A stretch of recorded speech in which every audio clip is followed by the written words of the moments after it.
Hello everyone, welcome back to my channel sari ಕುಚ್ miracle ವೈ threads. Friends, ಇವತ್ತು beginners ಹಾಕ್ಬೋದಂತ ಡಿಸೈನ್ನ ತೋರಿಸ್ಕೊಡ್ತೀನಿ ನೋಡಿ. ಇದಕ್ಕೆ ನಾನು ಈ ಥರ ಬೀಡ್ಸ್ನ ತೊಗೊಂಡಿದ್ದೀನಿ. ಸಿಲಿಂಡರ್ ಶೇಪ್ ಬೀಡ್ ಇದು.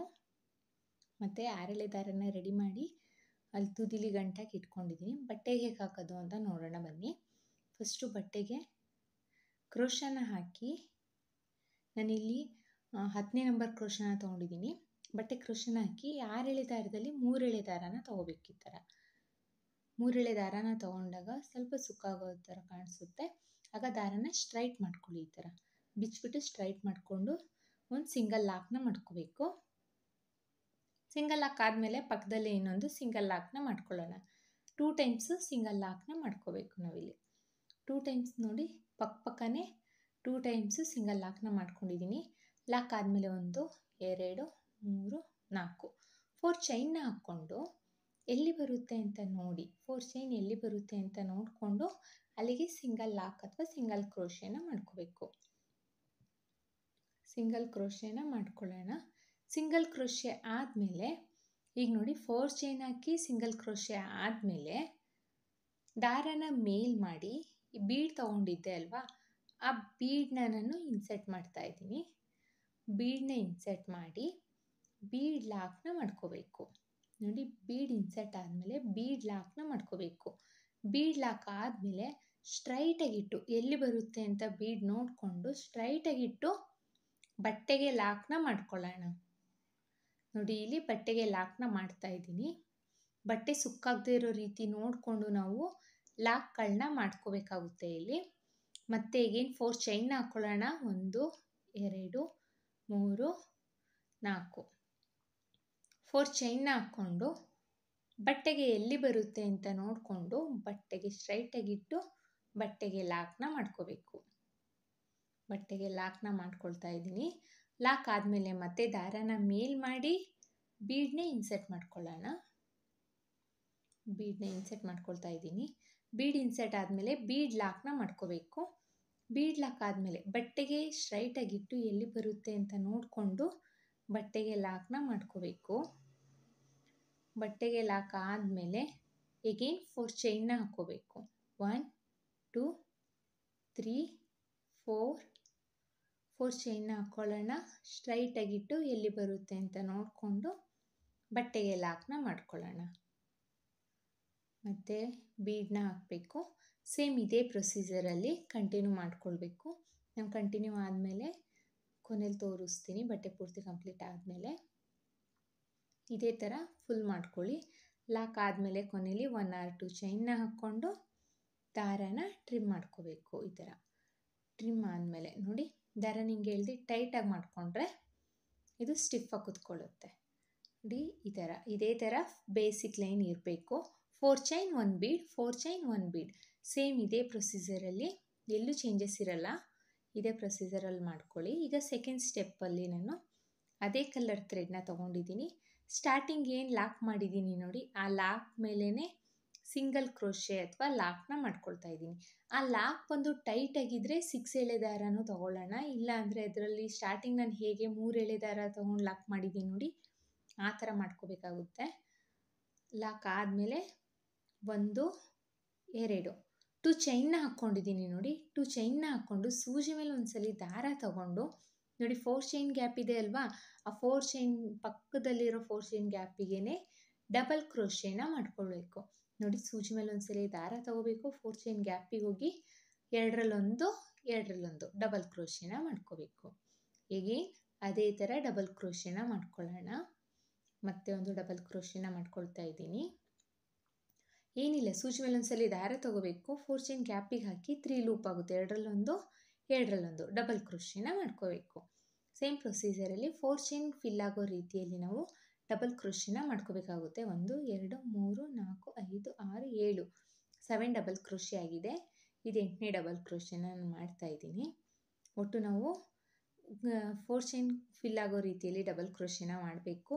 ನೋಡ್ಕೊಳ್ಳಿ, 8 ಡಬಲ್ ಕ್ರೋಶೆ ಬೇಕಾಗುತ್ತೋ ಇಲ್ಲ 10 ಬೇಕಾಗುತ್ತೆ ಅಂತ ನೋಡಿಕೊಂಡು ಡಬಲ್ ಕ್ರೋಶೆನ ಮಾಡ್ಕೊಳ್ಳಿ. ನನಗಿಲ್ಲಿ 8 ಡಬಲ್ ಕ್ರೋಶೆ ಸಾಕಾಯಿತು. 8 ಡಬಲ್ ಕ್ರೋಶೆ ಆದಮೇಲೆ ನೋಡಿ, ಮತ್ತೆ 4 ಚೈನ್ನ ಹಾಕ್ತಾ ಇದ್ದೀನಿ. ಯಾಕಂದರೆ ಬೇಸ್ ಲೈನಲ್ಲಿ ನಾನು 4 ಚೈನ್ ಹಾಕಿರೋದ್ರಿಂದ ಇಲ್ಲೂ 4 ಚೈನ್ನ ಹಾಕಿ ಬೀಡ್ ಪಕ್ಕದಲ್ಲಿರೋ 4 ಚೈನ್ ಗ್ಯಾಪ್ ಇದೆ ನೋಡಿ, ಆ 4 ಚೈನ್ ಗ್ಯಾಪಿಗೆ ಹೋಗಿ ಡಬಲ್ ಕ್ರೋಶೆನ ಮಾಡ್ಕೋಬೇಕು.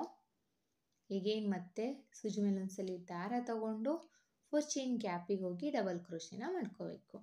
ಮತ್ತೆ ನೋಡಿ ಸೂಜಿ ಮೇಲೆ ಒಂದ್ಸಲಿ ದಾರ ತಗೋಬೇಕು, 4 ಚೈನ್ ಗ್ಯಾಪಿಗೆ ಹೋಗಿ 3 ಲೂಪ್ ಆಗುತ್ತೆ, ಎರಡರಲ್ಲೊಂದು ಎರಡರಲ್ಲೊಂದು ಡಬಲ್ ಕ್ರೋಶೆನ ಮಾಡ್ಕೋಬೇಕು.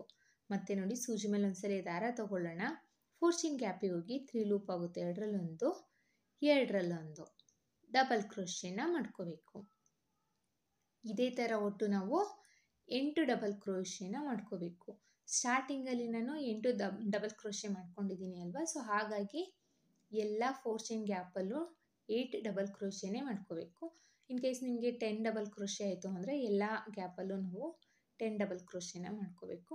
ನೋಡಿಕೊಂಡು ಒಬ್ಬೊಬ್ಬರು ಚೈನ್ ಸ್ವಲ್ಪ ಲೆಂತಿಯಾಗಿರುತ್ತೆ, ಒಬ್ಬೊಬ್ರದ್ದು ಲೂಸ್ ಆಗಿರುತ್ತೆ, ಟೈಟ್ ಆಗಿರುತ್ತೆ. ಸೊ ಹಾಗಾಗಿ ಡಬಲ್ ಕ್ರೋಶೆಗಳು ಎಷ್ಟು ಬೇಕಾಗುತ್ತೆ ನಂಬರ್ ಆಫ್ ಡಬಲ್ ಕ್ರೋಶೆ ನೋಡಿಕೊಂಡು ಅದರಲ್ಲಿ ಹಾಕ್ಕೊಳ್ಳಿ. ಮತ್ತು 4 ಚೈನ್ನ ಹಾಕ್ಕೊಳ್ತಾ ಇದ್ದೀನಿ. ಸೂಜಿ ಮೇಲೆ ಒಂದ್ಸಲಿ ದಾರ ತಗೊಂಡು ನೆಕ್ಸ್ಟ್ ಡಬಲ್ ಕ್ರೋಶೆ ಬೀಡನ್ನ ಬಿಟ್ಟು ನೆಕ್ಸ್ಟ್ ಡಬಲ್ ಕ್ರೋಶೆ ಹೋಲಿಗೆ ಹೋಗಿ ನೆಕ್ಸ್ಟ್ 4 ಚೈನ್ ಗ್ಯಾಪಿಗೆ ಹೋಗಿ ಡಬಲ್ ಕ್ರೋಶೆನ ಮಾಡ್ಕೋಬೇಕು. ಮತ್ತು ಸೂಜಿ ಮೇಲೆ ಒಂದ್ಸಲಿ ದಾರ ತಗೊಳ್ಳೋಣ, 4 ಚೈನ್ ಗ್ಯಾಪಿಗೆ ಹೋಗಿ 3 ಲೂಪ್ ಆಗುತ್ತೆ, ಎರಡರಲ್ಲೊಂದು ಎರಡರಲ್ಲೊಂದು ಡಬಲ್ ಕ್ರೋಶೆನ ಮಾಡ್ಕೊಳ್ಳೋಣ. ಸೇಮ್ ಪ್ರೊಸೀಜರಲ್ಲೇ ಇಲ್ಲೂ ಅಷ್ಟೇ 8 ಡಬಲ್ ಕ್ರೋಶೆನ ಮಾಡ್ಕೊಳ್ಬೇಕು. ಇದೇ ಥರ ಬಟ್ಟೆ ಪೂರ್ತಿ ಕಂಪ್ಲೀಟ್ ಮಾಡ್ಕೊಳ್ಳಿ. ನಾನು ಬಟ್ಟೆ ಪೂರ್ತಿ ಕಂಪ್ಲೀಟ್ ಆದಮೇಲೆ ಕೊನೆಯಲ್ಲಿ ತೋರಿಸ್ತೀನಿ ನೋಡಿ.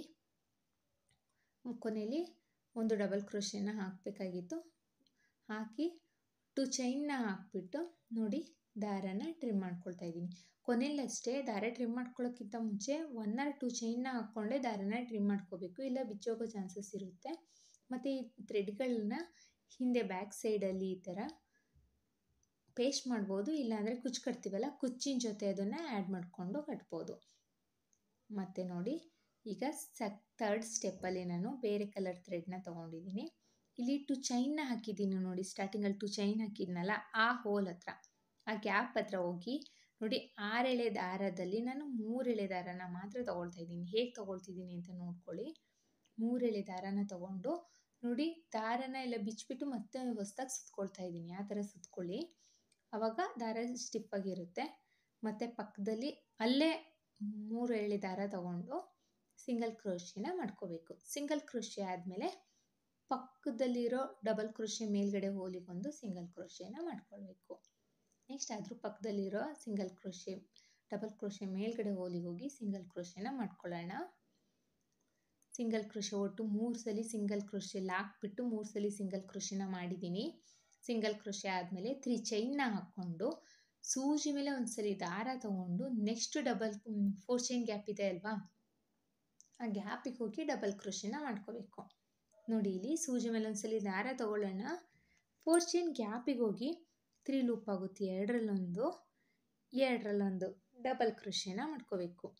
ಈಗೇನು ಸೂಜಿ ಮೇಲೆ ಒಂದ್ಸಲಿ ದಾರ ತಗೋಬೇಕು, 3 ಲೂಪ್ ಆಗುತ್ತೆ, ಎರಡರಲ್ಲೊಂದು ಎರಡರಲ್ಲೊಂದು ಡಬಲ್ ಕ್ರೋಶೆನ ಮಾಡ್ಕೋಬೇಕು. ಸೇಮ್ ಪ್ರೊಸೀಜರಲ್ಲೇ ಇಲ್ಲೂ ಅಷ್ಟೇ 4 ಚೈನ್ ಗ್ಯಾಪ್ ಇರೋದ್ರಿಂದ 8 ಡಬಲ್ ಕ್ರೋಶೆನೇ ನಾವು ಮಾಡ್ಕೋಬೇಕು. ಸ್ಟಾರ್ಟಿಂಗಲ್ಲಿ ನಾವು ಎಷ್ಟು ಡಬಲ್ ಕ್ರೋಶೆ ಮಾಡ್ಕೊಂಡಿದ್ದೀವಿ ಅಷ್ಟೇ ನಂಬರ್ ಆಫ್ ಡಬಲ್ ಕ್ರೋಶೆನ ಮೇಲ್ಗಡೆನೂ ಮಾಡ್ಕೋಬೇಕಾಗುತ್ತೆ. ಮತ್ತು ಅಗೇನ್ ಒಂದು ಡಬಲ್ ಕ್ರೋಶೆನ ಮಾಡ್ಕೊಳ್ಳೋಣ. ಒಟ್ಟು 4 ಚೈನ್ ಫಿಲ್ ಆಗಲಿಕ್ಕೆ ನನಗೆ 8 ಡಬಲ್ ಕ್ರೋಶೆ ಬೇಕಾಗಿದೆ. ಸೊ 8 ಡಬಲ್ ಕ್ರೋಶೆನೇ ಮಾಡ್ಕೊಳ್ತೀನಿ. ಈ ಡಬಲ್ ಕ್ರೋಶೆ ಮಾಡ್ಕೋಬೇಕಾದ್ರೆ ದಾರನ ಜಾಸ್ತಿ ಎಳ್ಕೊಂಡು ಲೂಸಾಗಿ ಇಲ್ಲ ಟೈಟಾಗಿ ಫಿಟ್ಟಾಗಿ ಇಟ್ಕೊಂಡು ಮಾಡ್ಕೊಳ್ಬೇಡಿ. ಲೂಸಾಗಿ ಇಟ್ಕೊಂಡ್ರೆ ಡಿಸೈನ್ ಅಷ್ಟು ನೀಟಾಗಿ ಫಿನಿಶಿಂಗ್ ಬರೋದಿಲ್ಲ, ಟೈಟಾಗಿ ಇಟ್ಕೊಂಡ್ರೆ ಆರ್ಚ್ ಸ್ವಲ್ಪ ಬೆಂಡಾಗೋ ರೀತಿ ಕಾಣಿಸುತ್ತೆ. ಈಗ 8 ಡಬಲ್ ಕ್ರೋಶೆ ಆಗಿದೆ. 3 ಚೈನ್ನ ಹಾಕ್ಕೊಂಡು ನೋಡಿ 3 ಚೈನ್ನ ಹಾಕ್ಕೊಂಡು ಸೂಜಿ ಮೇಲೆ ಒಂದ್ಸಲಿ ದಾರ ತಗೊಂಡು ನೆಕ್ಸ್ಟು 4 ಚೈನ್ ಗ್ಯಾಪಿಗೆ ಹೋಗಿ 3 ಲೂಪ್ ಆಗುತ್ತೆ, ಎರಡರಲ್ಲೊಂದು ಎರಡರಲ್ಲೊಂದು ನೋಡಿ ಎರಡರಲ್ಲೊಂದು ಡಬಲ್ ಕ್ರೋಶೆನ ಮಾಡ್ಕೋಬೇಕು. ಈಗೇನು ಸೂಜಿ ಮೇಲೆ ಒಂದ್ಸಲಿ ದಾರ ತಗೊಳ್ಳೋಣ, 4 ಚೈನ್ ಗ್ಯಾಪಿಗೆ ಹೋಗಿ 3 ಲೂಪ್ ಆಗುತ್ತೆ, ಎರಡರಲ್ಲೊಂದು ಡಬಲ್ ಕ್ರೋಶೆನ ಮಾಡ್ಕೊಳ್ಳೋಣ. ಮತ್ತು ಸೂಜಿ ಮೇಲೆ ಒಂದ್ಸಲಿ ದಾರ ತಗೊಳ್ಳೋಣ, 4 ಚೈನ್ ಗ್ಯಾಪಿಗೆ ಹೋಗಿ ಡಬಲ್ ಕ್ರೋಶೆನ ಮಾಡ್ಕೊಳ್ಳೋಣ. ಸೇಮ್ ಪ್ರೊಸೀಜರಲ್ಲೇ 8 ಡಬಲ್ ಕ್ರೋಶೆನ ಮಾಡ್ಕೋಬೇಕು ನಾವಿಲ್ಲಿ. ಮತ್ತೆ ಒಂದು ಡಬಲ್ ಕ್ರೋಶೆನ ಮಾಡ್ಕೊಳ್ತಾ ಇದ್ದೀನಿ. ಇದೇ ಥರ 8 ಡಬಲ್ ಕ್ರೋಶೆನ ಕಂಪ್ಲೀಟ್ ಆದಮೇಲೆ ತೋರಿಸ್ತೀನಿ ನೋಡಿ. 8 ಡಬಲ್ ಕ್ರೋಶೆ ಕಂಪ್ಲೀಟ್ ಆಗಿದೆ. 8 ಡಬಲ್ ಕ್ರೋಶೆ ಆದಮೇಲೆ 1 2 3 3 ಚೈನ್ನ ಹಾಕ್ಕೊಂಡು ನೋಡಿ, ಸೂಜಿ ಮೇಲೆ ಒಂದ್ಸಲಿ ದಾರ ತಗೊಂಡು ನೆಕ್ಸ್ಟ್ 4 ಚೈನ್ ಗ್ಯಾಪಿಗೆ ಹೋಗಿ ನೋಡಿ. ನೆಕ್ಸ್ಟ್ 4 ಚೈನ್ ಗ್ಯಾಪಿಗೆ ಹೋಗಿ 3 ಲೂಪ್ ಆಗುತ್ತೆ. ಎರಡರಲ್ಲೊಂದು ಡಬಲ್ ಕ್ರೋಶೆನ ಮಾಡ್ಕೋಬೇಕು. ಮತ್ತೆ ಒಂದು ಡಬಲ್ ಕ್ರೋಶೆನ ಮಾಡ್ಕೊಳ್ಳೋಣ. ಮತ್ತೆ ಒಂದು ಡಬಲ್ ಕ್ರೋಶೆ. ಒಟ್ಟು ಇಲ್ಲೂ ಅಷ್ಟೇ arch full 4 chain gap fill ಆಗೋಕ್ಕೆ ಒಟ್ಟು 8 ಡಬಲ್ ಕ್ರೋಶೆ ಬೇಕಾಗುತ್ತೆ. ಫಿಲ್ ಮಾಡ್ಕೊಳ್ಳೋಣ. ಇದೇ ಥರ ನಾನು ಬಟ್ಟೆ ಪೂರ್ತಿ ಕಂಪ್ಲೀಟ್ ಮಾಡಿಬಿಟ್ಟು ತೋರಿಸ್ತೀನಿ ನೋಡಿ, ಕೊನೆಯಲ್ಲಿ ಹೇಗೆ ಹಾಕಿದ್ದೀನಿ ಅಂತ ನೋಡಿ. ಒಟ್ಟು 8 ಡಬಲ್ ಕ್ರೋಶೆ ಫಿಲ್ ಆಗಿದೆ. ಈಗ ಕೊನೆಯಲ್ಲಿ ಹೇಗೆ ಹಾಕ್ಕೋಬೇಕು ಅಂದರೆ 3 ಚೈನ್ನ ಹಾಕ್ಕೊಳ್ಳೋಣ. ಹೇಗೇನು 3 ಚೈನ್ನ ಹಾಕ್ಕೊಂಡು ನೋಡಿ, ಇಲ್ಲಿ ಮಿಡಲಲ್ಲಿ ಅಂದರೆ 4ನೇ ಡಬಲ್ ಕ್ರೋಶೆ ಮೇಲ್ಗಡೆ ಹೋಲಿಗೆ ಲಾಕ್ನ ಮಾಡ್ಕೋಬೇಕು. 4 or 5ನೇ ಡಬಲ್ ಕ್ರೋಶೆ ಮೇಲ್ಗಡೆ ಹೋಲಿಗೆ ಲಾಕ್ನ ಮಾಡ್ಕೊಳ್ಳಿ. ಲಾಕ್ ಆದಮೇಲೆ ಮತ್ತೆ ನೆಕ್ಸ್ಟ್ ಡಬಲ್ ಕ್ರೋಶೆ ಮೇಲ್ಗಡೆ ಹೋಲಿಗೆ ಹೋಗಿ ಮತ್ತೆ ಸಿಂಗಲ್ ಕ್ರೋಶೆ, ಮತ್ತೆ ಅಗೇನ್ ಪಕ್ಕದ ಸಿಂಗಲ್ ಕ್ರೋಶೆ, ಡಬಲ್ ಕ್ರೋಶೆ ಮೇಲ್ಗಡೆ ಹೋಲಲ್ಲಿ ಸಿಂಗಲ್ ಕ್ರೋಶೆ, 3 ಟೈಮ್ಸು ಸಿಂಗಲ್ ಕ್ರೋಶೆನ ಮಾಡಿಕೊಂಡು 2 ಚೈನ್ನ ಹಾಕ್ಕೊಂಡು ದಾರನ ಟ್ರಿಮ್ ಮಾಡ್ಕೋಬೇಕು ನೋಡಿ. ಇದೇ ಥರ ನೋಡಿ, ಫುಲ್ ಕಂಪ್ಲೀಟ್ ಆಗಿದೆ. ಬಟ್ಟೆ ಪೂರ್ತಿ ಎಷ್ಟು ಚೆನ್ನಾಗಿ ಕಾಣಿಸ್ತಾ ಇದೆ ನೋಡಿ. ಫಿನಿಶಿಂಗು ಅಷ್ಟೇ ತುಂಬಾ ಚೆನ್ನಾಗಿರುತ್ತೆ. ನೀವು ಒಂದ್ಸಲಿ ಟ್ರೈ ಮಾಡಿ. ಇದೆಲ್ಲ ತುಂಬಾ ಈಸಿ ಇದೆ ಅನ್ನೋ ಕಾರಣಕ್ಕೆ ನಾನು ಫಾಸ್ಟಾಗಿ ಮಾಡ್ಕೊಂಡಿದ್ದೀನಿ, ಫಾಸ್ಟಾಗಿ ವಿಡಿಯೋ ಮಾಡಿದ್ದೀನಿ. ಸ್ಲೋ ಬೇಕು ಅಂದರೆ ಆಪ್ಷನಲ್ಲಿ ಹೋಗಿ ಸೆಟ್ಟಿಂಗ್ಸಲ್ಲಿ ಹೋಗಿ ಸ್ಲೋ ಮಾಡ್ಕೊಳ್ಳೋ ಆಪ್ಷನ್ಸ್ ಇದೆ, ಅಲ್ಲೂ ನೋಡ್ಕೋಬೋದು. ನಾನು ಇದಕ್ಕೆ ಕುಚ್ಚು ಕಟ್ಟಿ ತೋರಿಸ್ತೀನಿ ನೋಡಿ. ನಾನಿಲ್ಲಿ ಕುಚ್ಚು ಕಟ್ಟಲಿಕ್ಕೆ 150 ದಾರನ ತೊಗೊಂಡಿದ್ದೀನಿ. ಪುಟ್ಪುಟಾಣಿ ಕುಚ್ಚನ್ನ ಕಟ್ಟಿದ್ದೀನಿ. ಎಷ್ಟು ಚೆನ್ನಾಗಿ ಕಾಣಿಸ್ತಾ ಇದೆ ಅಂತ ನೋಡಿ, ತುಂಬಾ ಚೆನ್ನಾಗಿರುತ್ತೆ. ಮತ್ತು ಇದು ಫುಲ್ ಅರೌಂಡ್ ಹಾಕಲಿಕ್ಕೆ ಒಂದು 2 hours ಇದ್ದರೆ ಸಾಕಾಗುತ್ತೆ. ಬಿಗಿನರ್ಸ್ ಆದರೆ ಸ್ವಲ್ಪ ಲೇಟ್ ಆಗ್ಬೋದು, ಡಿಪೆಂಡ್ ಅಪಾನ್ ಕಂಬ ಅವ್ರು ಹಾಕೋದ್ರ ಮೇಲೆ ಬಿಟ್ಟಿರುತ್ತೆ. ಇದಕ್ಕೆ ನಾವು ಚಾರ್ಜಸ್ ಮಾಡ್ತೀವಿ ಅಂದರೆ 450 to 500 ಚಾರ್ಜಸ್ ಮಾಡ್ಬೋದು. ಐ ಹೋಪ್ ನಿಮ್ಗೆ ಈ ವಿಡಿಯೋ ಇಷ್ಟ ಆಗಿದೆ ಅಂತ ಅಂದ್ಕೊಂಡಿದ್ದೀನಿ. ಇಷ್ಟ ಆಗಿದ್ದಲ್ಲಿ ಲೈಕ್ ಕೊಡಿ. ಯಾರೆಲ್ಲ ನನ್ನ ಚಾನಲ್ನ ಸಬ್ಸ್ಕ್ರೈಬ್ ಮಾಡ್ಕೊಳ್ದೆ ನೋಡ್ತಾ ಇದ್ದೀರಾ, ಪ್ಲೀಸ್ ಸಬ್ಸ್ಕ್ರೈಬ್ ಮಾಡ್ಕೊಳ್ಳಿ. ಬೆಲ್ ಐಕನ್ನ ಒತ್ತಿ ಆಲ್ ಅನ್ನೋ ಆಪ್ಷನ್ಸ್ನ ಸೆಲೆಕ್ಟ್ ಮಾಡ್ಕೊಳ್ಳಿ.